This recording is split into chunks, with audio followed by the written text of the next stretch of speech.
जागो लाहौर में आप सबको खुश आमदीद कहती हूँ। एक नए दिन और एक नई सुख के साथ मैं हूँ आपकी होस्ट मुनीबा आसिफ। जनाब, मैं बिल्कुल ठीक ठाक हूँ, आप लोगों के सामने हूँ। उम्मीद है कि आप लोग भी जहाँ कहीं होंगे खैरियत से होंगे और अपनी जिंदगी बड़े ही अच्छे अंदाज से गुजार भी रहे होंगे। और कोशिश किया करें कि मोहब्बतें और जो आपकी समेटें भी और उनको बांटने की कोशिश भी करें। परेशानियों के इस दौर में आपको पता है कि दूसरों के लिए आसानियां पैदा करना हमारे लिए फ़र्ज हो जाता है, हमारे ऊपर फ़र्ज हो जाता है।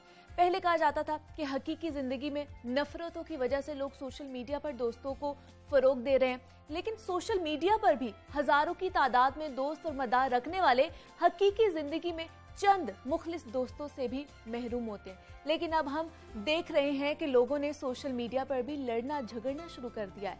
आम लोग ही नहीं, कहीं सेलिब्रिटीज भी इस अमल में शामिल हैं, जिससे नफरतें और कदूरतें बढ़ती हैं। कोशिश करें कि अच्छे अखलाक और प्यार के साथ लोगों से डील करें, नफरतें कम करें और प्यार को बढ़ाएं। बढ़ते अपने प्रोग्राम की तरफ और बात करते हैं कुछ सेहत और फिटनेस के हवाले से। तो इंसानी जिस्म में कई किस्म के ग्लैंड्स या गदूद होती हैं जो मुख्तलिफ काम सर अंजाम भी देते हैं। गले में मौजूद थायराइड ग्लैंड्स ऐसे मखसूस किस्म के हार्मोन्स तैयार करते हैं जिनका मकसद ग़िज़ा से हासिल होने वाली तवानाई को खद-ए-इत्तिदाल में रखना है।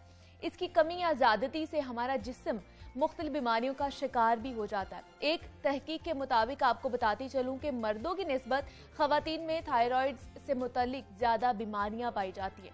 एक अंदाजे के मुताबिक पाकिस्तान समेत दुनिया भर में हर 8 में से एक खातून थायराइड की बीमारी में मुब्तला है। इस वक्त थायराइड से मुतालिक बढ़ते हुए अमराज के नज़र हर साल की तरह इस साल भी पाकिस्तान समेत दुनिया भर में थायराइड का आलमी हफ्ता मनाया जा रहा है। इस हफ्ते को मनाने का मकसद थायराइड से मुतालिक बीमारियों के हवाले से आगाही फैलाना होता है। थायराइड ग्लैंड्स क्या होते हैं, इसकी वजह से कौन कौन सी बीमारियां पैदा हो सकती हैं और इनसे बचाव कैसे मुमकिन बनाया जा सकता है, इस पर बात करेंगे। हमारे साथ मौजूद हैं माहिर अमराज नाक, कान और गला डॉक्टर राशिद ज़िया। सर, मैं आपको खुश आमदीद कहती हूँ जागो लाहौर में। सर, कैसे हैं आप? Thank you very much. Sir, हम थायराइड ग्लैंड्स के हवाले से बात करें। सबसे पहले तो बताइएगा कि ये थायराइड ग्लैंड्स होते क्या हैं और ये हमारे जिस्म के लिए कितना अहम है? थायराइड ग्लैंड हमारे गर्दन में सामने की तरफ निचले हिस्से में, जहाँ पे एडम्स एप्पल है जो उभार है, इसके जस्ट नीचे ग्लैंड है। ये बटरफ्लाई शेप्ड है, दाएं तरफ भी है, बाएं तरफ भी है और सेंटर में भी है। ठीक है। ये सांस की नाली के ऊपर एग्जैक्टली अटैच्ड होता है और जब आप पानी पीते हैं, लुआब निकलते हैं, तो ये ऊपर मूव करता है। अच्छा। तो इसको इंसान खुद घरों में चेक भी कर सकता है। ठीक है। इसकी एबनॉर्मेलिटीज, इसके ट्यूमर्स, नोड्यूल, इसका बढ़ना, आमतौर पे गिल्लड़ बोलते हैं, इसमें रसौलियाँ भी बनती हैं। तो आप जस्ट दो सिंपल से तरीके हैं। ये ग्लैंड, सबसे बात तो ये कि ज़रूरी बहुत है। ठीक है। पूरी बॉडी जो ट्रिलियन सेल से बनी है, 75 ट्रिलियन सेल्स, हर सेल का नॉर्मल मेटाबॉलिज्म और ग्रोथ ठीक है बहुत ज़रूरी। जैसे प्रेगनेंसी में अगर ये हार्मोन की कमी हो जाए तो बच्चे की ग्रोथ नहीं हो सके, और ये बच्चा पैदाइशी तौर पर नॉर्मल हो भी जाए तो बाद में इसकी ओवरऑल ग्रोथ, हाइट अचीव नहीं कर सकेगा। इसका मतलब कि ये बुनियादी तौर पे हर सेल की नॉर्मल ग्रोथ और उसकी फर्दर मेटाबॉलिज्म के लिए इंतहाई ज़रूरी। ठीक है। इसलिए पढ़े लिखे लोग बार बार प्रेगनेंसी के दौरान अपने डॉक्टर से मिलते हैं और ना के शुगर लेवल और ब्लड प्रेशर चेक करवाते हैं।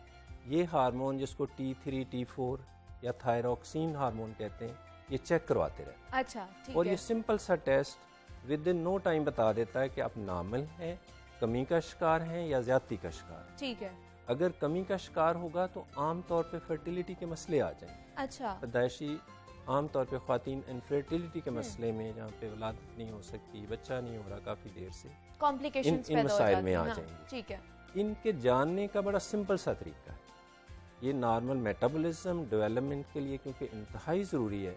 अगर ये नॉर्मल प्रोड्यूसिंग हार्मोन शुरू हो जाए जैसे होता है, ठीक है, पहले जानने के बाद कि 10 टाइम्स ज़्यादा है, 10 टाइम्स फीमेल में ज़्यादा मसले हैं एज कम्पेयर टू मेल। बिल्कुल ऐसा ही है। हमने ये मसाइल ज़्यादा फीमेल में ज़्यादा पाया जाता है। तो मुझे बताइएगा ये बीमारी अमूमन होती क्या, क्यों है, इसकी वजूहात क्या हैं? इसकी मेन वजूहात जो हैं, 1/3 लोग तो मरूसी शिकार, ठीक है, बहनों को है, वालदा को था, उसी फैमिली में चलता जा रहा है। जीन्स में भी ट्रांसफर हो जाता है। ये मोस्टली ट्रांसफर फैमिली से होता है। ठीक है।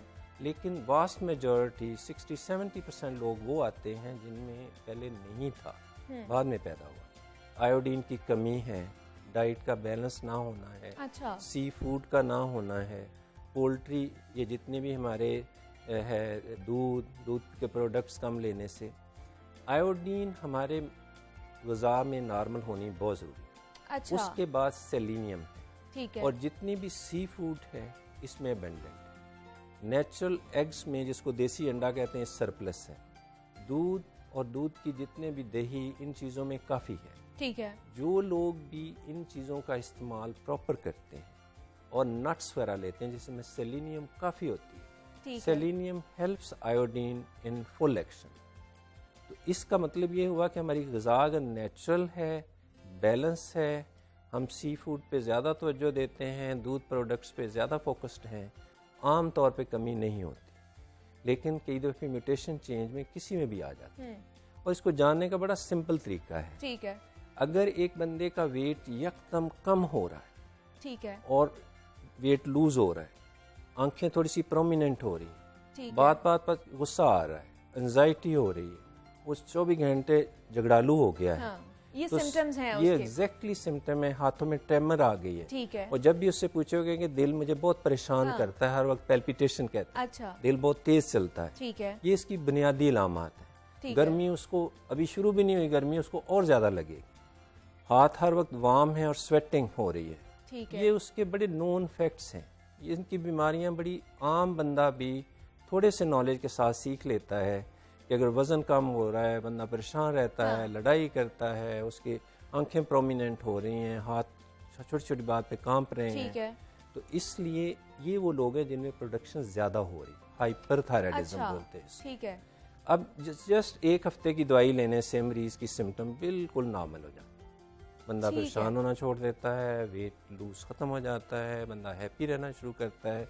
वही बंदा जो छोटी छोटी बात पे परेशान हो रहा था, अब फैमिली के लिए अच्छा खासा पॉजिटिव कंट्रीब्यूट कर रहा है। जिस तरह डॉक्टर साहब आपने कहा कि ये सारी अलामात हैं हाइपर थायराइड के, इसकी भी इकसाम है थायराइड की? एग्जैक्टली, दूसरा इसके अपोजिट है जो ज़्यादा कॉमन है, हाइपर थायराइडिज्म, ठीक है, और मोस्टली फीमेल हैं, लेकिन बहुत सारे मेल भी इसका शिकार है। अच्छा, yeah it is certainly less in male, but male में भी ये मौजूद है। अब अगर ज़्यादा कमी वाक़या हो जाती है, जिस थायरॉक्सिन की कमी कहते हैं, तो इसमें बंदे का वेट बहुत ज़्यादा गेन होना शुरू हो जाएगा, अच्छा, हेयर फॉल शुरू हो जाएगी, ठीक है, आईब्रो सबसे पहला, और हेड के हेयर सबसे ज़्यादा, अगर आउटर पे सारे ख़त्म हो चुके हैं, बाल ही आधे, तो सर्टनली समझें कि उसकी थायरॉक्सिन काफ़ी कम हो गई, ठीक है, बंदा डिप्रेशन का शिकार है, मेमोरी लॉस है, काफ़ी स्लो है, लोग उसको तंग कर रहे हैं, उसको पता ही नहीं लग रहा। ये वो चीज़ें हैं क्योंकि बॉडी मेटाबॉलिज्म ही नहीं हो रही, सेल एक्टिव ही नहीं है, तो हमारा हर सेल एक पॉजिटिव कंट्रीब्यूशन दे रहा है। ठीक द है, way we are looking at each other and speaking, तो हमारे थायरॉक्सिन हार्मोन ही डिक्टेट करवाता है कि ऑप्टिमली काम हो रहा है, ज्यादा हो मतलब रहा है, एक किस्म जो है इसकी, उसमें आपका वेट जो है वो गेन होना शुरू हो जाता है और एक में कम होना शुरू हो जाता कमी है। में गेन होना शुरू हो जाता है। ठीक है, सो इसलिए हर प्रेगनेंसी में थायरॉक्सिन, थायराइड हार्मोन का चेक करना फर्ज है, लाजम है। ठीक है। और सर मुझे बताइएगा क्या वजह है कि मर्दों की निस्बत औरतों में ये ज़्यादा बीमारी पाई जाती है? नेचुरली फीमेल को पूरी लाइफ में और फैमिली में सबसे ज़्यादा कंट्रीब्यूट करना पड़ता है, बिल्कुल ऐसे ही। स्पेशली जो लिविंग लाइफ है, प्रोडक्टिव लाइफ है, बेबी का दुनिया में आना है, फिर प्रेगनेंसी है, फिर आगे लैक्टेशन है, हार्मोन, क्योंकि पूरी की पूरी मेल की कंट्रीब्यूशन पूरी लाइफ नहीं आने में हाफ सेल है। ये जो कहा गया जन्नत माँ के कदमों में है, ये बिल्कुल बरहक है। इसलिए बरहक है कि माँ हैज़ टू पे लॉट ऑफ बिग प्राइस, बिल्कुल ऐसे ही है ना कि एक नई दुनिया आबाद होती है वहाँ से, और वो सेक्रेड लाइफ है 9 months। Mothers should be respected like anything, not only in diet, उनकी प्रैक्टिकली भी मेंटली भी रिस्पेक्ट होनी चाहिए, बिकॉज सेक्रेड 9 months। उसमें जो हैप्पी फैमिली है, हैप्पी कपल है, वो जो बेबी दुनिया में आएगा, वो उसकी कंट्रीब्यूशन इनॉर्मसली ज़्यादा है, तो 100 बंदे से भी ज़्यादा है जो लड़ाई झगड़े में आए हो। तो ये दूध पिलाने के दौरान, प्रेगनेंसी के दौरान माँ पे बहुत ज़्यादा जिम्मेदारी है कि वो डबल प्रोडक्शन करे थायरॉक्सिन। ठीक है। अगर वो नहीं कर रही तो उसको बाहर से टैबलेट लेनी पड़ेगी। अच्छा। अगर वो चेक भी नहीं हुआ तो बेबी नॉर्मल नहीं हो सकेगा।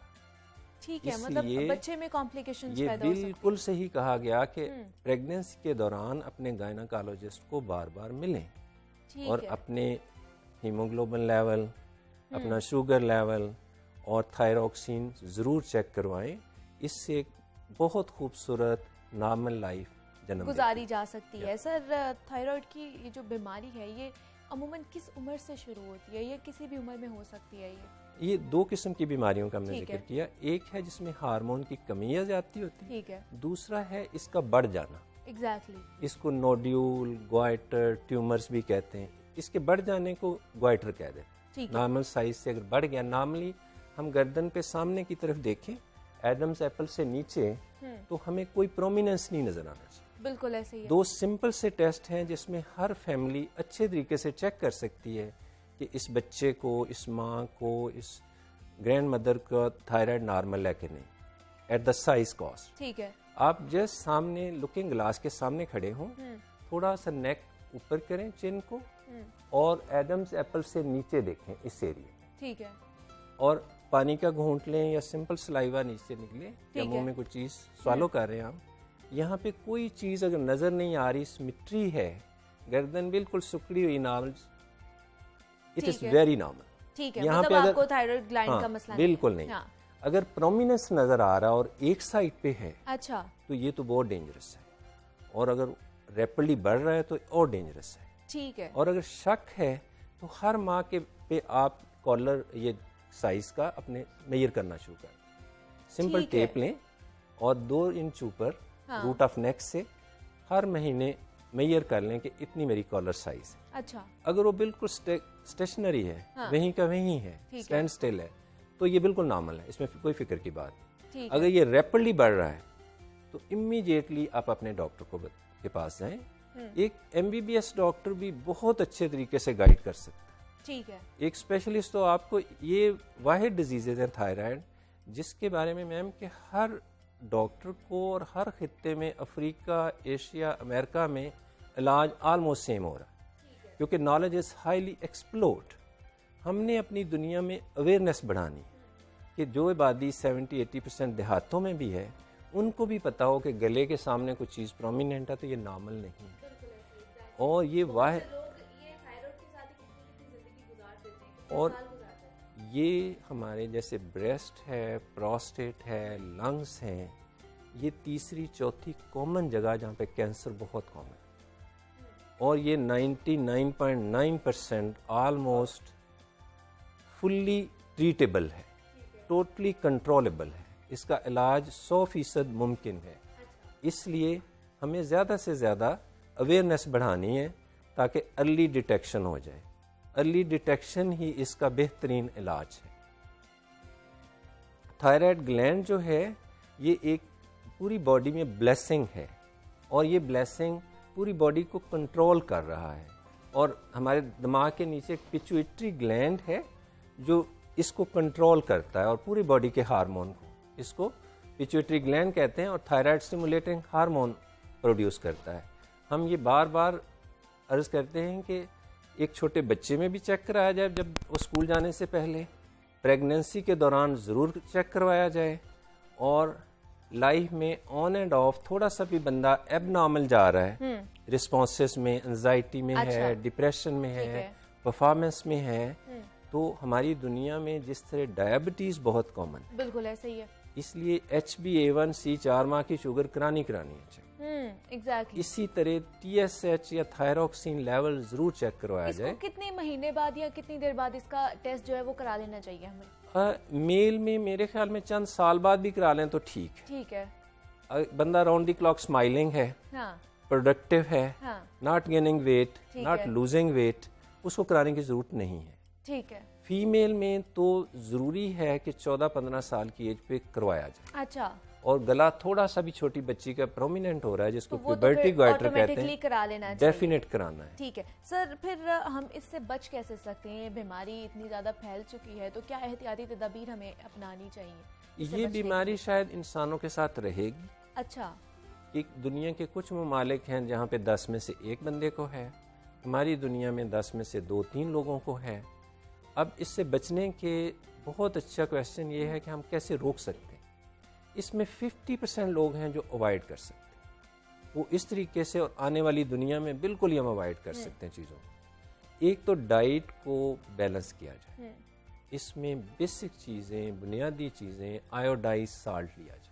अच्छा, ठीक है। आयोडाइज साल्ट लेना एक ब्लेसिंग है, ब्लेसिंग है, ब्लेसिंग।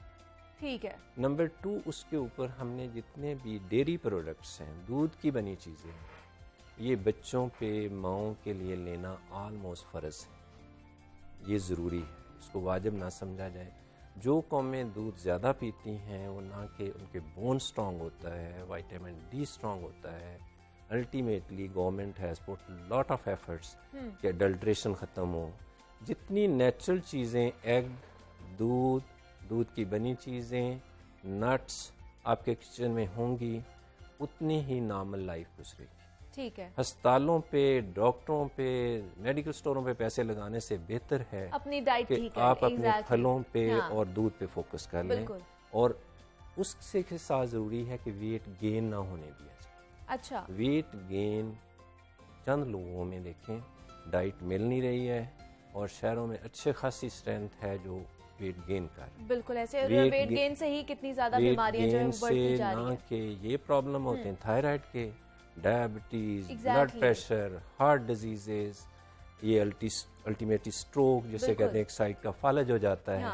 ये बहुत कॉमन हो रहा है, और ये इंडिया, पाकिस्तान, अफ्रीका के ममालिक में बहुत ज़्यादा है। बिल्कुल ऐसे तो इसको आसानी से रोका जा सकता है 1 घंटे की एक्सरसाइज, डाइट को सिंप्लिसिटी से, सादी से। हर चीज़ जो बंद डिब्बों में घरों में आ रही है वो ठीक नहीं। उनमें मेजॉरिटी चीजें बंद डिब्बों में जिस पे लिखा है 2 साल भी इस्तेमाल कर लें, 3 साल भी, ऑब्वियसली उन्हें केमिकल्स लगा के उनको प्रिजर्व किया होता है। वो प्रिजर्वेटिव नहीं है, वो आपकी हेल्थ के लिए एब्नॉक्शियस। बिल्कुल बिल्कुल, इससे बचना चाहिए। तो ये बुनियादी चीजें हैं, exercise, simple diet, dairy products, seafood. ठीक है। जो खूबसूरत शहर है वो बीचेस पे होते हैं डाइट के लिए। सी फूड सारा साल थोड़ी थोड़ी यूज करनी चाहिए। ठीक है, ये हमारी सेहत के लिए बहुत अच्छा है। Makes your life very normal, very healthy. Sir दूसरा हम देख रहे हैं कि आजकल जैसे बहुत ज़्यादा नमी हमारे हवा में और माहौल में है, और कमी उसकी की देखी गई है, तो उसकी वजह से नाक कान की बहुत ज़्यादा बीमारियां हो रही हैं। तो उससे हम लोग किस तरह बच सकते हैं? जब भी टेम्परेचर एक्सट्रीम पे जाएगा, लोअर साइड पे या हायर साइड, अभी एक्सपेक्टेड है जैसे आप बता रहे थे कि 41 सेल्सियस तक भी जा सकता है। Exactly. जब भी टेम्परेचर बहुत ऊपर जाएगा हमारी मुदाफ़ियत कम हो जाएगी। Body has to adopt to it. उसको करने के लिए काफ़ी मुदाफ़ियत को कोशिश करनी पड़ती है। उसके लिए हमारी वीकनेस हो जाती है। बॉडी के immune system extreme of temperature पे, टेम्परेचर बहुत नीचे चला जाए या टेम्परेचर बहुत ऊपर चला जाए, काफ़ी हफ्ते लगते हैं बॉडी को उससे एडजस्ट करने। बिल्कुल ऐसे ही। इसका मतलब ये हुआ कि शहरों में लाइफ क्योंकि पॉल्यूटेड है, पॉल्यूशन है, और पॉल्यूशन हमारी दुनिया का एक बड़ा मसला है। बिल्कुल। इसको हम सब ने मिल के हल करना। हम एक बड़ी नेशन हैं, फ्री नेशन हैं, लेकिन हमें सब ने, गवर्नमेंट ने बहुत सारे स्टेप्स लिए हैं। गवर्नमेंट की तरफ ना देखा जाए, हर बंदा साल में 2-3 पौधे लगा के उसकी जिम्मेदारी निभाए। अपने बच्चों के बाद उन प्लांट्स पे, मेरे बाप के बाप ने जो चीजें लगाई थी हम एंजॉय कर, आइए हम भी मिलके कुछ ऐसी चीजें लगाएं बरगद के तरह कि हमारे आने वाली नस्ल भी कहे कि वाह, our grandfather was so great man, so we can do it. शहरों में जो पोल्यूशन है, इसमें सबसे बड़ी चीज डीजल। अच्छा, डीजल से चलने वाली गाड़ियां, मशीन्स, और जितने भी एमिट हो रही है इसकी मिशन, ये दुनिया में देखा गया कि मेन कंट्रीब्यूशन पोल्यूशन की इस डीजल इंजन से है, डीजल व्हीकल से है। ये तो बाई एंड लार्ज फॉरन मिनिमाइज होनी चाहिए। ठीक है। गवर्नमेंट पे टैक्स लगाए, इनको मिनिमाइज करे, इनको। अब दुनिया है इलेक्ट्रिक व्हीकल की। एग्जैक्टली, हमें आगे बढ़ना चाहिए। इस पेट्रोल डीजल से ना कि लाइफ एक्सपेक्टेंसी कम होती है, बीमारियों का गढ़ है, कैंसर होता है, दुनिया में 5 बेशक ऐसे ये सर बहुत सारी हमने ऐसी बीमारियां देखी हैं, जब ये फॉग आती है या स्मॉग आती है या एनवायरनमेंट हमारा ख़राब होता है तो लोग बहुत ज़्यादा मसाइल का शिकार होते हैं, बीमारियों का भी शिकार होते हैं। हम थायराइड ग्लैंड्स के हवाले से बात कर रहे थे और डॉक्टर राशिद ज़िया हमारे साथ मौजूद थे। सर बहुत शुक्रिया आपका कि आपने वक्त दिया और आप यहाँ पे आए हैं, और आप तक भी बहुत सारी ऐसी इन्फॉर्मेशन है थायराइड के हवाले से जो पहुँची होगी, तो आप भी एहतियात करिए और ख़ास तौर पर अपना जो लाइफ स्टाइल है उसको चेंज करिए ताकि ये तमाम तर जितनी भी बीमारियाँ हैं हम उससे बच सके। हमने और भी आपसे बात करनी है, लेकिन यह वक्त तो एक छोटी सी ब्रेक का, मिलते हैं इस ब्रेक के बाद।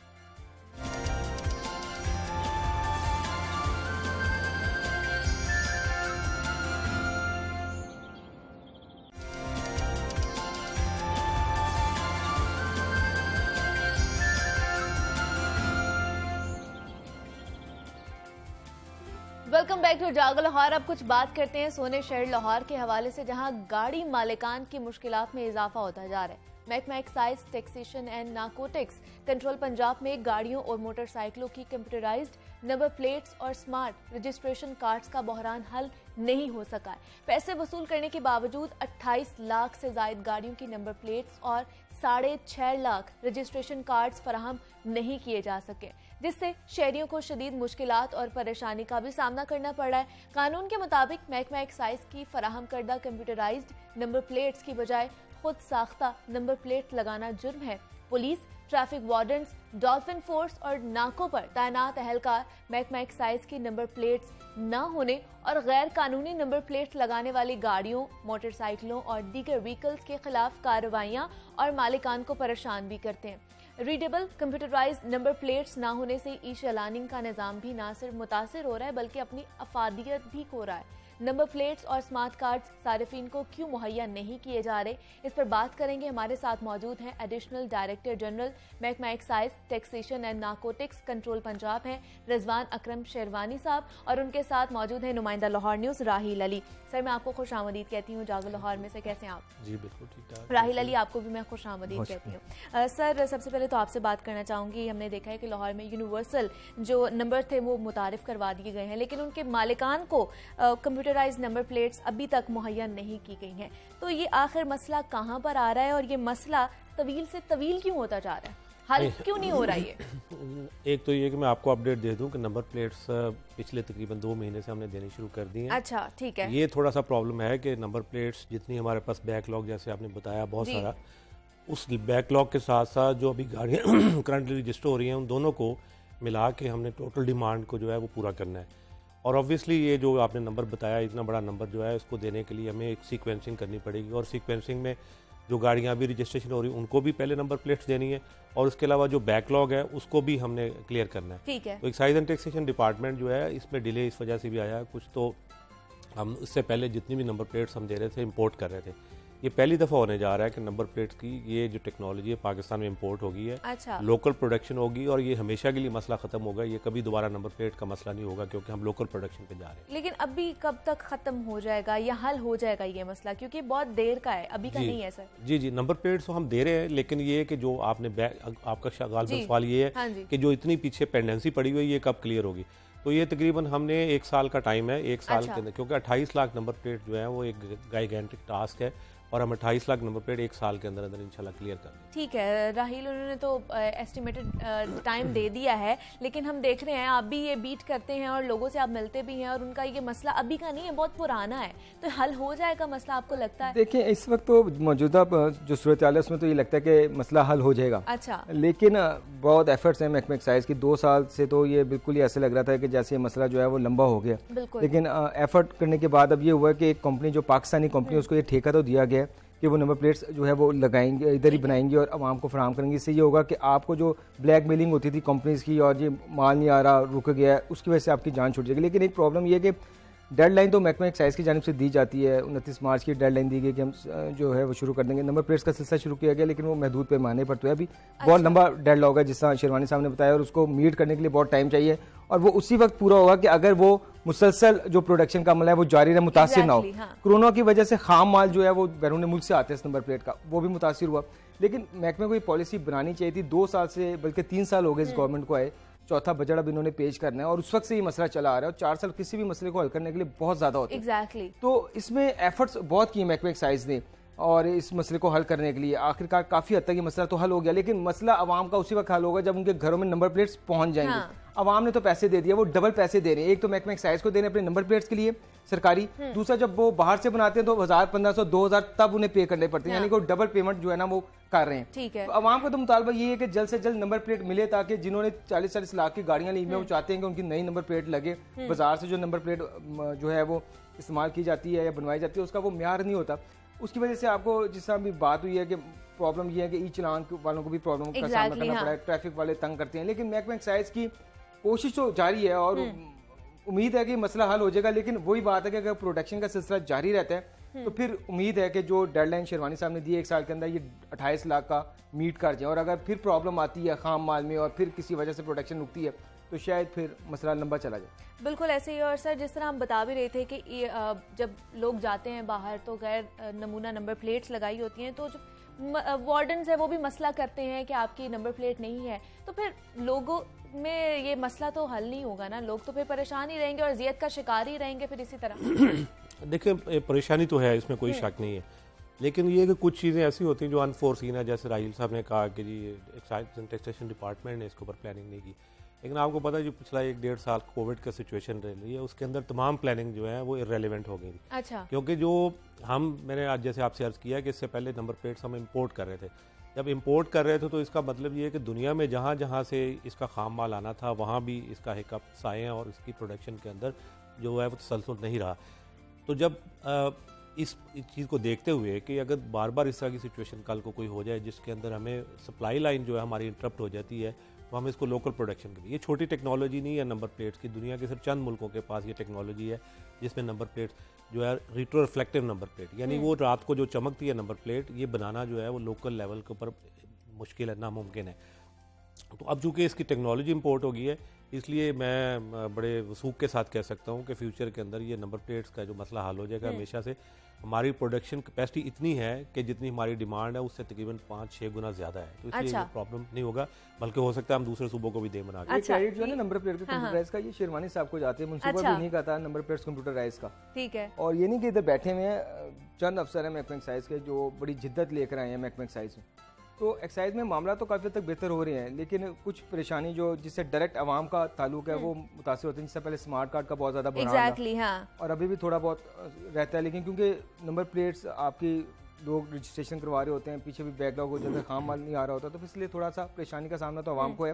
लेकिन ये सारी जो परेशानी है ये महकमा एक्साइज के एंड पे जाती है कि वो किस तरह लोगों को जो है वो मीट करते हैं और फौरी तौर पर जो है उनको चीज़ें फराहम करते हैं। बहरहाल शेरवानी साहब ने एक दफ़ा फिर 1 साल की डेडलाइन दी और उम्मीद है कि इस डेडलाइन में जो है ये मसला हल हो जाएगा। बिल्कुल ऐसे ही। और सर जिस तरह हम स्मार्ट कार्ड की रजिस्ट्रेशन कार्ड का भी मसला आ रहा है लोगों को, वो कब तक हो जाएंगे, कब तक मिल जाएंगे, और अगर जब तक नहीं मिलते तो लोगों को क्या मुतबादिल तौर पर करना चाहिए उसके लिए? एक तो पहले मैं ये बताऊं कि जो राहील साहब बता रहे हैं वाकई लोगों को परेशानी होती है, लेकिन एक परेशानी के 2 हिस्से हैं। एक तो ये है कि जब हम लोगों को जो नंबर प्लेट्स का कार्ड नहीं देते, और एक दूसरे परेशानी का हिस्सा ये कि जब लोगों को इन्फॉर्मेशन नहीं मिलती, लोगों को पता नहीं होता कि कब मिलेगा। ठीक है। तो इस लिहाज से तो मैं इस प्रोग्राम को अप्रिशिएट करता हूँ, ताकि इससे हमें एक मौका मिला है कि हम लोगों को बता सकें, कि ताकि लोगों को एक होप हो कि कब तक उनकी प्रोडक्शन और सारी चीज़ें ये शुरू हो जाएंगी, मिलेंगी। दूसरी चीज़ ये है कि जो स्मार्ट कार्ड की आपने बात की, तो स्मार्ट कार्ड का भी प्रॉब्लम जो है वो कोविड की वजह से हुआ था, और तकरीबन 5 लाख स्मार्ट कार्ड जो है ये हमारे अक्टूबर-नवंबर के अंदर पेंडिंग थे, जो कि हमने बिल्कुल क्लियर कर दिए। तो स्मार्ट कार्ड का इस वक्त कोई इशू नहीं है। इस वक्त कोई अगर किसी का स्मार्ट कार्ड का प्रॉब्लम है तो हमारी हेल्पलाइन पे कॉल करे, हम 7 से 10 दिन के अंदर अंदर स्मार्ट कार्ड दे देते हैं। अच्छा। ये ज़रूर होता है क्योंकि स्मार्ट कार्ड रजिस्ट्रेशन के प्रोसेस कंप्लीट होने के बाद बनना शुरू होता है, तो 5-7 दिन तो रजिस्ट्रेशन का प्रोसेस है और 2-3 दिन का प्रोसेस है कार्ड बनने का, तो ये 10 दिन का लैग जो होता है ये तो ऐसा कोई बड़ा लैग नहीं है। अच्छा, मतलब ये भी मसला जो है हल हो चुका है, ये हल हो चुका है। अगर किसी का स्मार्ट कार्ड का प्रॉब्लम है तो हमारी हेल्पलाइन जो है उस पर जरूर कॉल करें, हम उसको जरूर वो प्रोवाइड हो जाएगा। सर दूसरा सुनने में एक ये भी आ रहा है कि एक नई तजवीज़ पर भी गौर किया जा रहा है कि जो 1000 सीसी गाड़ियों को लाइफ टाइम जो है टोकन ख़त्म करके सालाना बुनियाद पर शुरू किया जा रहा है, इसका कोई ख़त्मी फैसला हो सका है? अभी फैसला तो कोई नहीं हुआ है इसके ऊपर एक डिस्कशन हो रही है, जो कि हमारा जो हाईएस्ट फोरम है जहाँ पे जाके डिस्कशन फाइनल अपने डिसीजन में उस पर लिया जाएगा।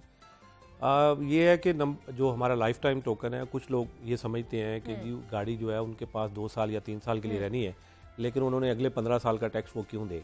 एक पॉइंट ऑफ व्यू ये है। ये दूसरा पॉइंट ऑफ व्यू ये है कि जी हम टैक्स पे एक दफ़ा दे दें तो हमें ये बार बार जो साल के बाद देने के झंझट है उससे निजात मिल जाए। तो इन दोनों पॉइंट ऑफ व्यू के दरमियान में हम सोच रहे हैं कि या तो इसको हम एनुअल मोड के ऊपर ले जाए या फिर ये दोनों ऑप्शन लोगों के पास अवेलेबल। पर इस साल इसको नहीं करें, अगले साल इंशाल्लाह ताला इसके ऊपर हम फैसला करेंगे और वो लोगों की ओपिनियन लेने के बाद जो पब्लिक के लिए ज़्यादा कन्वीनियंट होगा हम उसके मुताबिक फैसला इंशाल्लाह करेंगे। ठीक है राहिल, जिस तरह ये 100% जो है रिकवरी रेट आपको लगता है कि हो सकेगा ये लाइफ टाइम इसको करने से, रेगुलेट करने से? देखिए रिकवरी तो जो अभी भी सूरत हाल जारी होती है। जो टोकन टैक्स की अगर हम बात करें तो टोकन टैक्स एक वो हेड है जिसमें महकमा एक्साइज को परेशानी का सामना करना पड़ता है और उसकी बड़ी वजह यह है कि सरकार की एक बहुत बड़ी गाड़ी है जिसकी वजह से थोड़ा लेट आता है। दूसरा आवाम बहुत कम दिलचस्पी लेती है टोकन टैक्स में, खसूसन जो लाहौर से बाहर के अजला में गाड़ियाँ चली। लेकिन महकमा एक्साइज ने इस दफ़ा खुसूसी टीमें भी बनाई थी और टोकन टैक्स नाहिंदगान की गाड़ियाँ भी जो है वो पकड़ी जाती हैं, उनके कागजात भी जो हैं वो रखे जाते हैं अपने पास। लेकिन क्योंकि सबसे बड़ी वजह ये है कि 1.5 साल हो गया कोरोना। अब कोरोना की वजह से जो नाके लगाए जाते थे वो भी थोड़े महदूद कर दिए गए, जिसमें लोगों को कहा जाता था कि आप जो है वो चेकिंग की जाती थी। अब क्योंकि लाइफ टाइम टोकन किया हुआ था 1000 सीसी गाड़ी का और ये बड़ी तादाद में गाड़ियाँ थी, तो वो टैक्स भी जो है उसका भी इफेक्ट पड़ता था महकमा एक्साइज की रेवेन्यू डिपार्टमेंट को। क्योंकि अगर सालाना आप टैक्स बुनियाद ले रहे हैं और 1 साल का आपने मुश्तरका टैक्स ले लिया तो उसकी जो कैपेसिटी है टैक्स की, जो अमाउंट है वो बहुत ज़्यादा फ़र्क आ रहा था। तो अभी भी महकमा एक्साइज की जानिब से फर्दन जो है वो नाके लगाए जाते हैं, गाड़ियों को बंद किया जाता है, मैसेजेस किए जाते हैं कि आपकी जो गाड़ियाँ हैं वो रजिस्टर्ड नहीं है और वो टोकन टैक्स जमा नहीं हुआ, उनका टोकन टैक्स जमा करवाया जाए। तो उम्मीद तो की जा रही है और इस दफ़ा भी इनका टारगेट जो था महकमा एक्साइज का मोटर ब्रांच को काफ़ी हद तक इन्होंने जो है वो मुकम्मल कर लिया। अभी 1 महीना पड़ा है जून का, तो इसमें उम्मीद है कि ये जो टोकन टैक्स का बाकी जो रिकवरी का हदफ है वो भी मुकम्मल कर लिया जाएगा। सरकारी जो इनके अदारे हैं उनको उन्होंने टोकन टैक्स की जो है वो नोटिस तो भिजवाए हैं कि आप अपना जमा कराएं। महकमा एक्साइज की जानिब से देखा यह गया क्योंकि इनका प्रॉब्लम ये होता है महकमा एक्साइज का कि मल्टीपल काम करें। वही लोग हैं जिन्होंने टोकन टैक्स के लिए बाहर नाके लगाने हैं, वही लोग हैं जिन्होंने बैठ के रजिस्ट्रेशन करनी है दफातर में बैठ के लोगों की। अगर आप उन्हें बाहर निकालते हैं तो आपको ऑफिस का काम जो है मुतासिर होता है। तो बड़ा महदूद तरीके से जो है वो काम करना पड़ता है, नाके भी महदूद तरीके से लगाने पड़ते हैं, अमले के स्टाफ की भी कमी का आपको सामना रहता है। तो कोशिशें तो जारी रहती हैं और सरकारी काम आपको पता है जब होता है तो फिर लोग इतना बॉदर भी नहीं करते चीज़ों को। टारगेट अवेलेबल के हवाले से मीटिंग्स का सिलसिला भी जारी रहता है, कुछ चीज़ें पूरी हो जाती हैं, कुछ रह जाती हैं, कुछ आइंदा भी पड़ जाती हैं। तो सरकार का काम आपको पता चलता रहता है। लेकिन अगर 70, 80, 85, 90% भी रिकवरी हो जाए तो ये बहुत अच्छी रिकवरी मानी जाती है कि लोगों से पैसे निकलवाना आसान काम नहीं है। लेकिन इसमें अब इन्होंने एक बड़ी अच्छी ऑप्शन दी थी कि ई पैसा। पहले लोग घबराते थे कि यार दफातर में जाके हम पैसे अब तो आप मोबाइल पे अपना टोकन पे कर सकते हैं, रिबेट भी दी जा रही है। और मेरा ख्याल है कि ये बहुत अच्छी जिद्दत महकमा एक्साइज लेकर आया था और इसमें भी बहुत ज़्यादा जो कंट्रीब्यूशन है शेरवानी साहब की और जो और अफसरान थे महकमा एक्साइज के, उन्होंने ये जिद्दत लेकर आए और मजीद जो है वो जिद्दत लाई जा रही है महकमा एक्साइज। बिल्कुल ऐसे ही है सर, जिस तरह राहिल भी बता रहे हैं। तो मैं आपसे ये जानना चाहती हूँ कि महकमा एक्साइज तो अपने काम कर रहा है, नाके लगा कर लोगों से टोकन टैक्स के हवाले से भी पूछा जा रहा है, लेकिन लोग क्या वजह पेश करते हैं कि वो क्यों टैक्स नहीं जमा कराते? क्या प्रोसीजर उनको लंबा लगता है या कतारों में वो खड़ा होने नहीं सकते? देखिए, एक तो ये जो राहिल ने बताया कि हमारा स्टाफ है जो सुबह भी काम करता है, फिर जाके शाम को हम खुद ये चाहते हैं जो हम जितने भी काम करते हैं उसमें सबसे नापसंदीदा काम ये है कि जब हम सड़क के ऊपर जाके लोगों की गाड़ियाँ रोक के चेक करें। तो ये अच्छी चीज़ नहीं है, हम खुद इसको पसंद नहीं करते और जो हमें पता है सिटीज़न भी इसको पसंद नहीं करते। इसलिए हमने को तकरीबन 1.5 साल पहले इंट्रोड्यूस करवाया था ई पे का सिस्टम।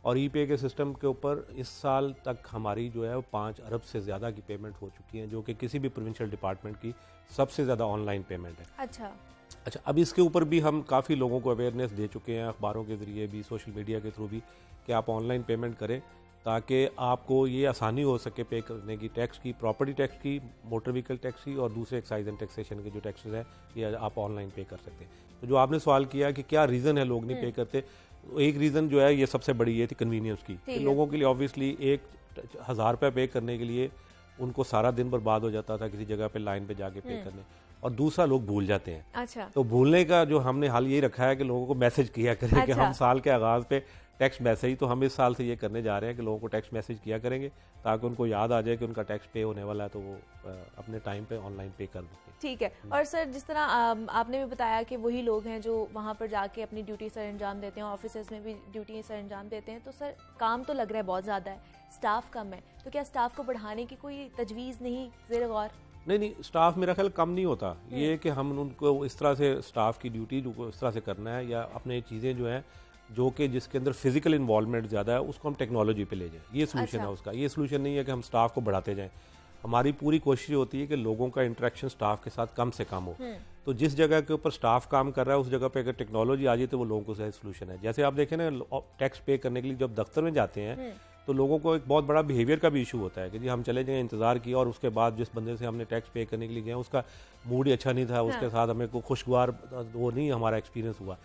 इसका सोल्यूशन यही है कि टेक्नोलॉजी है। ये देखें सेफ सिटी का ऐसे है कि जो एक पहले चालान करता था वो आज कैमरा देख के चालान करता है। तो हम स्टाफ ज़्यादा करने की बजाय टेक्नोलॉजी के ऊपर शिफ्ट करेंगे। सर, जो गाड़ियाँ टोकन नहीं देती तो उनको कितना जुर्माना होता है ताकि उनको पता चले कि अच्छा आइंदा से हमने टोकन देना भूलना नहीं है, अपना टैक्स अदा करना? जो लॉ में है कि वो जितना टैक्स है उससे दुगना तक जुर्माना हो सकता है, लेकिन हम कभी दुगना नहीं करते। हम इसको इंक्रीमेंटली बढ़ाते चले जाते हैं। साल के अंदर शुरू में पहले 10%, 15%। आमतौर पे उसमें भी अगर कोई रीज़न को बता दे, कोई ऐसी रीज़न हो जैसे कोई पाकिस्तान से बाहर है, गाड़ी का कोई एक्सीडेंट हो गया है, तो ऐसी सूरत में हम उसको भी वेव ऑफ कर देते हैं। अच्छा। और एक और मैं बात बताऊं कि अगर ई पे जाके पे करेंगे तो आपको कोई जुर्माना पे नहीं करना पड़ेगा। अच्छा। उसके ऊपर 5% डिस्काउंट है, तो 5% डिस्काउंट प्लस अगर 15-20% जुर्माना है तो ये सारा वेव ऑफ हो जाता है। अगर आप ऑनलाइन पे करें तो आपको किसी के साथ आपका वास्ता भी नहीं पड़ेगा। आप ऑनलाइन जाके ATM कार्ड के थ्रू, ठीक है, आप ऑनलाइन बैंक के थ्रू, आप जो है जो हमारी एप्लीकेशन है उसके थ्रू, तो ये मल्टीपल ऑप्शन है जाके पे करो। ये सबसे कन्वीनियंट वे है। बिल्कुल ऐसे ही है राहिल, जिस तरह सर ने तो बड़ी अच्छी अच्छी बातें कर दी हैं कि ये सिस्टम ठीक होने वाला है, तो और क्या क्या लोगों को मसाइल पैदा होते हैं जब वहाँ पर जाते हैं वो लोग? देखिए, महकमे एक्साइज में जो सबसे बड़ा इशू है ना वो टाउट माफिया का है। अच्छा। इस वक्त वो बड़ी दफ़ा महकमे एक्साइज ने कोशिश की है टाउट माफिया से बचने की, लेकिन बहरहाल वो एक सिस्टम का हिस्सा चल रहा जा रहा है। मुख्तलिफ तजावीज़ उसके अंदर भी ज़ैर गौर हैं, उसके लिए भी महकमे की जानिब से कोशिशें की जा रही हैं कि टाउट माफिया को ख़त्म किया जाए। लेकिन क्योंकि जिद्दत जब आती जाएगी तो टाउट माफिया ऑटोमेटिकली माइनस होता जाएगा। कोशिश तो की जा रही है, अवेयरनेस ज़रूरी है। महकमे एक्साइज की जानिब से अवेयरनेस भी की जाती है, कंपेन्स भी हैं। ज़रूरत इस बात की है कि थोड़ी सी अवेयरनेस को और बढ़ाया जाए, क्योंकि जब आप कंप्यूटराइज सिस्टम पे लेके जा रहे हैं तो बहुत से ऐसे लोग हैं, खासतौर पे हमारा जो तबका है जो रिक्शा चला रहा है, टैक्सी चला रहा है, उनके लिए ये चीज़ें थोड़ी सी मुश्किल होती हैं कि आपने जाना है, मोबाइल इस्तेमाल करना है, ई पे टोकन टैक्स करना, तो वो थोड़ा उनको मुश्किल का सामना करना पड़ता है। लेकिन टेक्नोलॉजी है, जब आप टेक्नोलॉजी का इस्तेमाल करते हैं तो फ़ायदे भी उसके बहुत ज़्यादा हैं। जिस तरह शेरवानी साहब ने बताया कि 5 अरब रुपए बहुत बड़ी अमाउंट है कि आपने रिकवर किया, वरना आमतौर पे इतनी बड़ी रिकवरी जो है वो मुमकिन नहीं होती। लोगों को आपने बेनिफिट्स दिए हैं, 5%, 10% आपने उनको रिबेट दी है, उनको टैक्स में छूट दी है, जिसकी वजह से लोगों जो है वो उन्होंने जो है ये कंप्यूटराइज सिस्टम या ई पे सिस्टम जो है वो अपनाया। तो महकमा एक्साइज जिद्दत की तरफ तो जा रहा है और कोशिश भी की जा रही है कि लोगों की अट्रैक्शन कम से कम हो, लेकिन क्योंकि बहुत सी ऐसी चीज़ें जो एकदम नहीं हो सकती, टाइम चाहिए होता है। कोशिश तो महकमे की बहुत ज़्यादा है कि यार इसको जदीद तरीन महकमा बनाया जाए, क्योंकि ये वो महकमा है जिसमें पंजाब में सबसे ज़्यादा मेरा ख्याल अर्निंग करता है। ये मेरा 30 अरब रुपए से ज़्यादा की सर इसका रिकवरी बजट होता है, जो इसमें रिकवरी हदफ पूरा करना होता है। महकमे पंजाब में ये बड़ा एक अहम हिस्सा है जो ये अदा करता है। लेकिन अगर दूसरी तरफ हम देखें तो महकमे को सबसे ज़्यादा मसाइल इनके मुलाजमीन को भी हैं। मुलाजमीन को उस तरह जो है वो सहूलियात नहीं दी जा रही जितनी बड़ी वो रिकवरी करते हैं। अच्छा। आप ये देखें कि बहुत सी जगहों पे इनके दफातर जो हैं अभी भी किराए पे हैं, बजट मुकम्मल तौर पे नहीं दिया जाता, कुर्सियाँ फर्नीचर की भी इनके कोई मसाइल हैं। तो इतनी बड़ी रिकवरी करने वाले महकमे को बड़ा जदीद बनाना चाहिए। कोशिश भी की गई थी महकमे की जानिब से, सहूलत सेंटर भी कायम किए गए थे, लेकिन हुकूमत की जानिब से फंड नहीं दिए गए। और वो बड़ी जदीद सहूलत सेंटर थे कि आपने टेलीफोन पे अपनी अपॉइंटमेंट ले लें और उस टाइम पे जाके आपका प्रॉपर्टी का मसला है, आपका मोटरसाइकिल का मसला है, आपका गाड़ी का मसला है, वो आप हल कर सकते हैं। लेकिन गवर्नमेंट की जानिब से जब बजट नहीं दिया गया, वो सोलर सेंटर भी जो है वो बंद हो गया। आवाम को बड़ी सहूलत थी कि आप ऑफिस में काम करें, आपने जब आपको टाइम मिलता है आप कॉल पे अपना टाइम ले लें और उस टाइम पे जाके कन्वीनियंटली आप एसी वाले कमरे में बैठे सुकून से और अपना काम कर लें। बिल्कुल। तो ये क्योंकि इतना बड़ा महकमा है जिसमें लोगों की इंटरेक्शन बहुत ज्यादा है, तो इसको बड़ा जदीद होना चाहिए ताकि लोग जब जाएं, जो टैक्स पे कर रहे हैं उसका वो एक तरह से आपकी गवर्नमेंट को पैसे दे रहा है, मुल्क को पैसे दे रहा है, आपको उसकी रिस्पेक्ट करनी चाहिए। तो इधर ये जिससे इन्होंने बात की शेरवानी साहब ने, बिहेवियर जो है ना बहुत बड़ा इशू है महकमा एक्साइज के। अक्सर लोगों के साथ शिकायत आती हैं, करप्शन की भी शिकायत आती हैं। आप कार्ड लेने जाते हैं, वो मुलाजिम ने 200 रुपये मांग ली थे, वो रौला पे आ गया कि 200 रुपये ले लीजिए, तो बड़े इशूज आते हैं। लेकिन जैसे जैसे चीज़ें आगे बढ़ रही हैं, बेहतरी की सूरत गुंजाइश हर जगह पर होती है, कोशिश की जा रही है और उम्मीद है कि अल्लाह ताला बेहतरी मजीद लेकर आए इंशाल्लाह। और सर, जिस तरह राहिल ने बताया कि जो लोग हैं, अवाम है, उनको तो मसाइल का सामना है, महकमा एक्साइज को भी बहुत सारे मसाइल का सामना है, मुलाजमीन को इंफ्रास्ट्रक्चर का भी मसला है, तो क्या फंड्स क्यों नहीं आप लोगों को दिए गए, क्या मसाइल हुए? देखिए, इम्प्रूवमेंट तो है। ये है कि जब हम ये बात करते हैं कि जो जैसे राहिल ने बताया कि जो पब्लिक के इश्यूज़ भी हैं और स्टाफ के इश्यूज़ भी होते हैं। तो ज़्यादा बुरी बात यह है कि हम उसकी तरफ जो भलाई की तरफ सफ़र ना शुरू करें, हम रुक जाएं किसी जगह, ये ज़्यादा बुरी बात है। लेकिन और ये सारी चीज़ें ज़ाहिर बात है एक दिन नहीं होती हैं, इसके लिए एक प्रोसेस है। अगर आप आज के एक्साइज एंड टैक्सेशन को 15 साल पहले के एक्साइज एंड टैक्सेशन से कंपेयर करें तो सारा काम कागज़ों पे होता था, कभी कंप्यूटर किसी स्टाफ के बंदे ने तक देखा नहीं। तो हमने ट्रांसफॉर्मेशन पे गए हैं, हम मैनुअल काम से कंप्यूटर के ऊपर, और इसी स्टाफ को कंप्यूटर के लिए ट्रेन किया है, इसी स्टाफ को जो है नए बिजनेस प्रोसेस के लिए हमने वैल्यू इक्विप किया है, और हम इस सफ़र हमारा अभी जारी है। तो इंशाल्लाह ताला ये चीज़ें इंप्रूव होंगी। जैसे इन्होंने बताया, ये विजन हमारी भी यही है कि ऐसे सर्विस सेंटर हों जिस जगह के ऊपर लोगों को जाएं, पर्सनलाइज सर्विस मिले। बाई अपॉइंटमेंट सर्विस का हमने एक्सपेरिमेंट किया, हम इसको चाहते हैं कि और भी हम करें। अच्छा। तो ये इंशाल्लाह बेहतर होगा। मतलब वो एक्सपीरियंस आप लोगों का अच्छा रहा, और आप चाहते हैं कि ये फ्यूचर में भी इसी तरह जी जी बाई अपॉइंटमेंट हो, ताकि लोग आएँ और उनको पर्सनलाइज सर्विस मिले, उनको वेट ना करना पड़े, क्यू में ना जाना पड़े। ठीक है। रजवान अकरम शेरवानी साहब हमारे साथ मौजूद है, एडिशनल डायरेक्टर हैं जनरल एक्साइज एंड टैक्सेशन के। सर बहुत शुक्रिया आपका कि आपने वक्त निकाला और आप यहाँ पर आए हैं, और राहील अली आपका भी बहुत शुक्रिया कि आपने भी यहाँ पर आए और जो हमारे सारिफीन हैं उनकी मुश्किलात के हवाले से आपने अपडेट किया है। आगे बढ़ेंगे, लेकिन यहाँ वक्त तो छोटी सी ब्रेक का मिलते हैं, इस ब्रेक के बाद।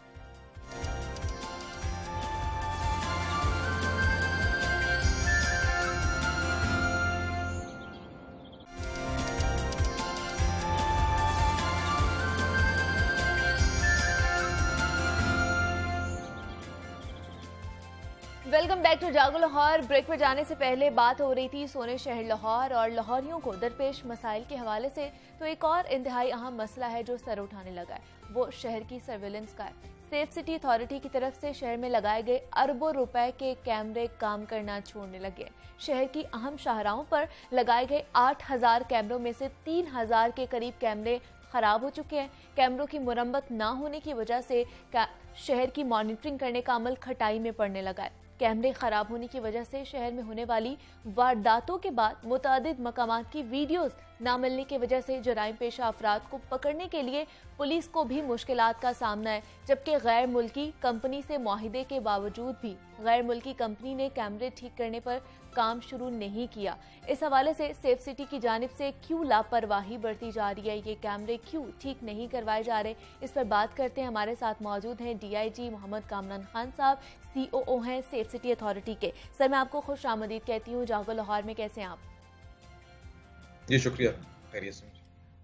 सर सेफ सिटी अथॉरिटी को हम सब अपना मुहाफिज समझते हैं और करार भी देते हैं, लेकिन इदारे के 8000 कैमरा में से 3000 कैमरे जो हैं वो इस वक्त ख़राब पड़े हुए हैं। तो सर इसकी वजह क्या है, क्यों ख़राब हो चुके हैं और इनको क्यों नहीं चेंज किया जा रहा, इनको क्यों ठीक नहीं करवाया जा रहा अभी तक? जी पहले तो मैं तस्हीह कर दूं कि कैमरे जो है 3000 ख़राब नहीं है, तकरीबन 2000 के करीब कैमरे हैं ऐसे जो ख़राब हैं इस वक्त, और ये तकरीबन 1 साल से ज़्यादा अरसा हो गया है। हमारे जो कॉन्ट्रैक्ट उनके साथ कुछ कॉन्ट्रैक्चुअल इश्यूज हुए हुए हैं, जिसकी वजह से वो काम उन्होंने इस पे जो ONM का काम था, ऑपरेशन एंड मेंटेनेंस काम, वो रोका हुआ है, जिसकी वजह से वो कैमरे जो उन पे डिपेंडेंट हैं, कुछ हार्डवेयर के हवाले से, कुछ सोल्यूशन के हवाले से, वो ठीक हम नहीं कर पा रहे। हमने उनकी एब्सेंस में एक तीसरी कंपनी को एंगेज किया हुआ है, जिसके ज़रिए हम पिछले 1.5-2 साल से ONM को जो है लेके चल रहे हैं, और 7625 में से तकरीबन 5500-5600 कैमरे हम लेके चल रहे हैं। तकरीबन 70 से 75% कैमरे हमारे कॉन्टिन्यूसली ऑपरेशनल हैं। अच्छा। जो आपने एक बात की कि क्राइम पुलिस को क्राइम के हवाले से, कुछ एविडेंस के हवाले से दुश्वारी पेश आती है, इस कैमरों की जो प्लानिंग पूरे लाहौर में हुई हुई है वो इस तरीके से है कि अगर एक कैमरा ऑपरेशनल ना भी हो तो उसके आगे और पीछे वाले कैमरे उसमें सपोर्ट दे देते हैं, क्योंकि कैमरे सड़कों पर लगे हुए हैं। अगर एक किसी चौक पर कोई एक कैमरा नहीं चल रहा तो एक चौक पर एक कैमरा नहीं है, उसको चारों तरफ से कवर किया गया है। हो सकता है कि एक साइड कवर ना हो, या एक साइड पर कोई एक कैमरा ना चल रहा और बाकी कैमरे चल रहे हो। तो ऐसा नहीं है कि बिल्कुल भी हम एविडेंस नहीं दे पा रहे। अभी भी शहर में जितनी बड़ी अहम वारदातें हो रही हैं, अल्हम्दुलिल्लाह वो सारी हमारे कैमरों के उसमें सपोर्ट मिल रही है लाहौर पुलिस को उनको ट्रैक करने में। लावाजी इसके अलावा जितने जो बड़े लाहौर के प्रोग्राम होते हैं लॉ एंड ऑर्डर के हवाले से, मुहर्रम के आप सारे प्रोसेशंस ले लें, PSL के हवाले से ले लें, और लॉ एंड ऑर्डर सिचुएशन होती है, एहतजाज होता है, तो जहाँ जहाँ पे भी वैसे इश्यूज हुए हैं वो सारे हमारे कैमरे कवर कर रहे हैं। और इवेंट के आने से पहले ही हम उन कैमरों को जो गैर अहम होते हैं उनको रिप्लेस करके जो अहम चीजों को कवर करना होता है, जैसे मैंने मुहर्रम का जिक्र किया या मैचेस का जिक्र किया। अब आजकल जैसे मैचेस नहीं हो रहे, वो कैमरे कसाफी स्टेडियम के उतने अहम नहीं है, लेकिन लाहौर में जहां और अहम चीजें रिक्वायर्ड हैं तो वो कैमरे वहां पे हम स्वैप करके अपना जो काम है, पूरा ऑपरेशनल काम है जो लाहौर पुलिस को सपोर्ट है, उसको हर तरीके से मुमकिन बनाया हुआ है हमने। ठीक है सर, जिस तरह आपने बताया कि तीसरी एक गैर मुल्की कंपनी है, उसके साथ मुआहिदा तय पा गया है, तो सर उसने अभी तक काम क्यों नहीं शुरू किया, क्या वजूहात है? तीसरी कंपनी जी लोकल है, लोकल कंपनी एंगेज की हुई है, चूंकि कॉन्ट्रेक्चुअली जिस कंपनी ने ये लगाया है 5 साल के लिए वो पाबंद है इसका ऑपरेशन एंड मेंटेनेंस करने के लिए।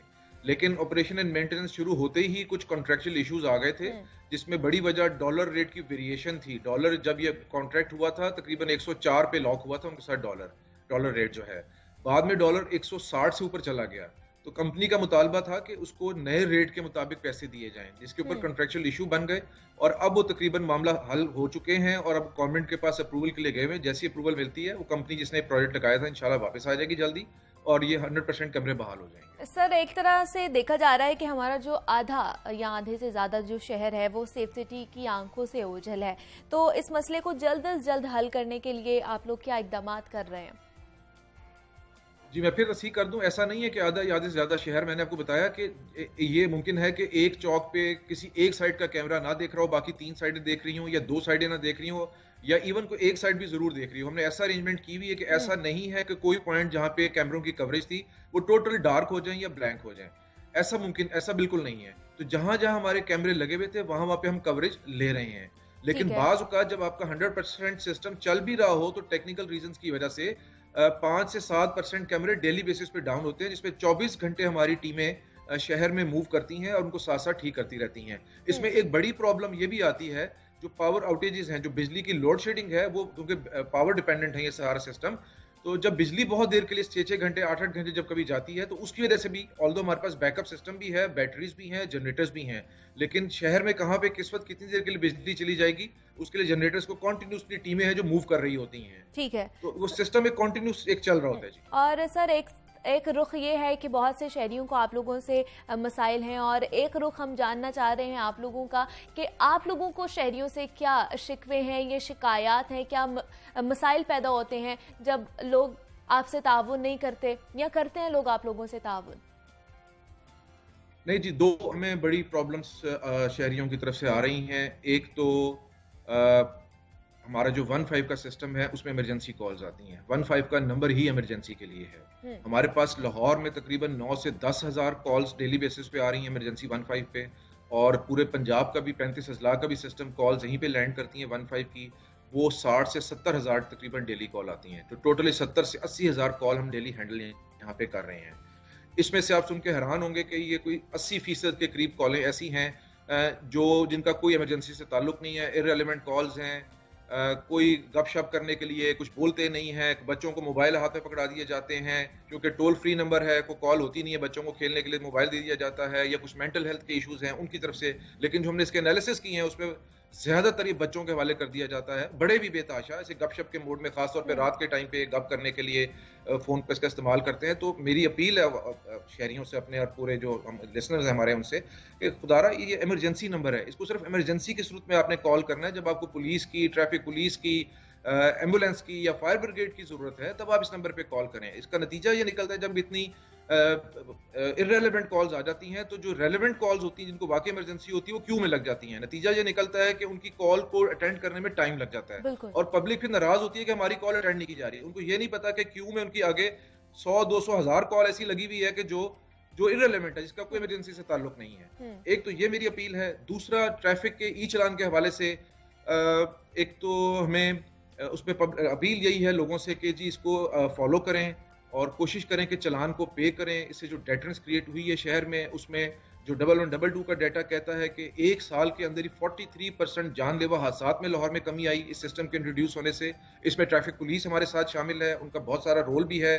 वो हमारी फील्ड के अंदर हमारे दस्तेबाजू है कि वो सारी जो डिफॉल्टर्स हैं, आप अक्सर सुनते होंगे कि चलान हुआ, 50 चलान थे, 100 चलान थे, वो वहाँ पे नहीं जा रहे। उसकी कुछ रीजंस हैं, वो किसी अगले प्रोग्राम में अगर आप चाहेंगे तो मैं शेयर कर दूंगा। लेकिन जिनको चलान पहुंचता है उनको चालान को जमा भी कराएं और जो ट्रैफिक कवानीन है उन पे अमल दरामद भी करें। इसमें उनकी और हम सब की जानों को का तहफ़्फ़ुज़ शामिल है। बिल्कुल ऐसे ही है सर। बस जाते जाते मैं पूछना चाह रही हूँ, क्या कोई नए प्रोजेक्ट्स हैं जो सेफ सिटी अथॉरिटी के तहत लॉन्च किए जा रहे हैं? जी हैं, जैसे मैंने आपको बताया कि इंशाल्लाह ताला अगले साल में मौजूदा हुकूमत ने हमें लाहौर की एक्सपेंशन का एक प्रोजेक्ट रखा है। अगर वो अप्रूव हो जाता है इसमें एडीपी में, तो लाहौर की एक्सपेंशन होगी।